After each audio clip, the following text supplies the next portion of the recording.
I was working with a customer who had an HMI system which communicates to an Allen Bradley PLC. The PLC is responsible for alarming off-normal conditions that occur in the process.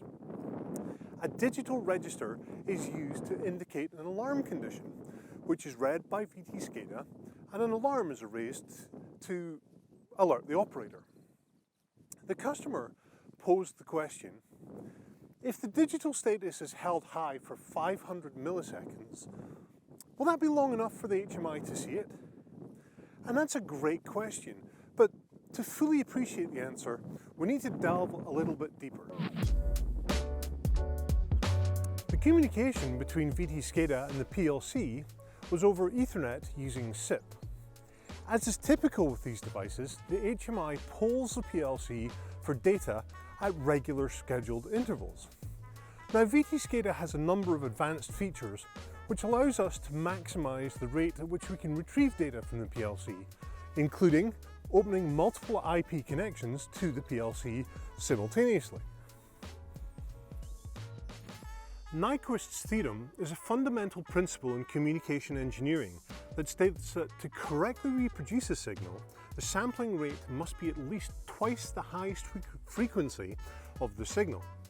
This theorem is named after Harry Nyquist, who published it in 1928.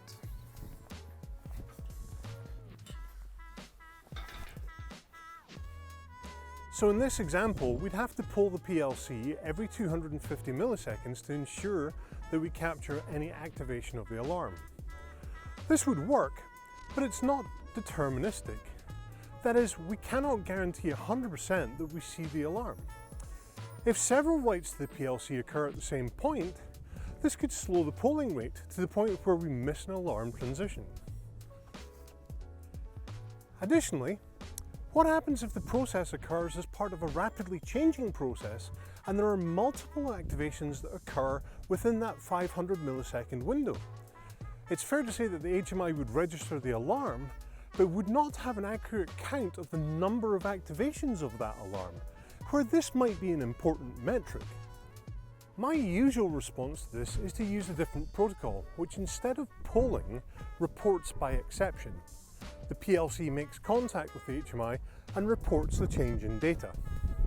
Good examples of these protocols are the DMP3 and the IEC 68870-5-104. When an alarm occurs in the PLC, the event is sent to the master HMI on change. And this is usually accompanied by a timestamp, which allows the sequence of events to be ordered. These protocols are common in the power industry, where the sequence of events and knowing every transition of a point is required. Devices supporting these protocols usually have a local log of events, which is uploaded to the HMI, providing an accurate, ordered, and time-stamped sequence of events down to the millisecond in the order that they have occurred. Consider an electrical distribution network which gets struck by lightning. There are a large number of events as relays and reclosers trip. It's critical to know each event and the order in which they occur. When using a report by exception protocol, each RTU will contact the SCADA system and upload the current value of any of the points, which have changed in its value. It will then proceed to upload a log of historical changes with the timestamps. In this way, the SCADA system can backfill the historian and provide a complete and coherent view of real-time and recent events which have occurred in the system. To summarise, if you must absolutely see every change of state in your I/O, then you should select a device which supports historical data logging and a report by exception protocol.